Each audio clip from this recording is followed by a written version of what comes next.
Somebody asked the question, how can we control the mind? How can we capture the mind? Because even in the Bhagavad Gita, Lord Krishna says that if you capture the mind, if you control the mind and make it your friend, you can attain enlightenment, you can attain God. But if you don't, the mind can become your biggest enemy. The challenge is, how can we capture the mind? How can we control the mind? You see the icebergs? These icebergs are humongous. 10% of the iceberg is outside, 90% is inside. Can you go and catch the iceberg? Can you control the iceberg? You can't. But when the sun shines on the iceberg will melt and it will dissolve and disappear. So when the sunshine of enlightenment falls upon the mind will disappear. That is the way to dissolve the mind, to control the mind, through enlightenment, through realization. Unfortunately, we think we are this body. We think we are the mind and ego that says me. But in reality, we are the divine soul.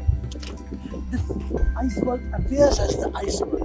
But don't we know that in reality, it is nothing but water. When water freezes below 0 degrees, it becomes ice.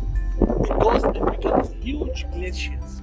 The glaciers that you see across the mountains, they melt.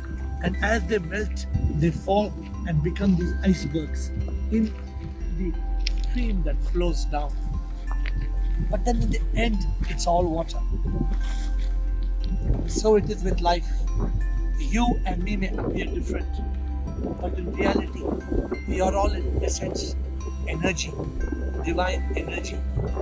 We may appear as you, me, he, and she, just like it appears as the water is different, the iceberg is different, the glacier is different, but they're all the same.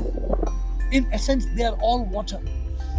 But we don't realize the truth. We are in the trance of Maya, of ignorance, and therefore the mind controls us. When are we going to be able to control the mind? Only when the light of enlightenment shines and the mind dissolves, the mind disappears. Then there is no mind. Then we experience the state of consciousness, a state of thoughtlessness, a state where we will realize the truth, where we will be conscious of the divine's presence everywhere, in everything, every atom of nature, even the mud, the stones, every little piece, every molecule of nature is nothing but the divine. But we can't believe it. It is beyond man's comprehension. Everything in this world, the sun that glows, the wind that blows, the water that flows, every power in this universe is the power of God, the power of the divine. But we human beings, we are unable to comprehend this. We can't fathom that God appears as you and me.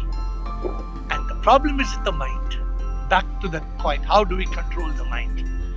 You control the mind when the light of enlightenment shines. There is realization, there is enlightenment.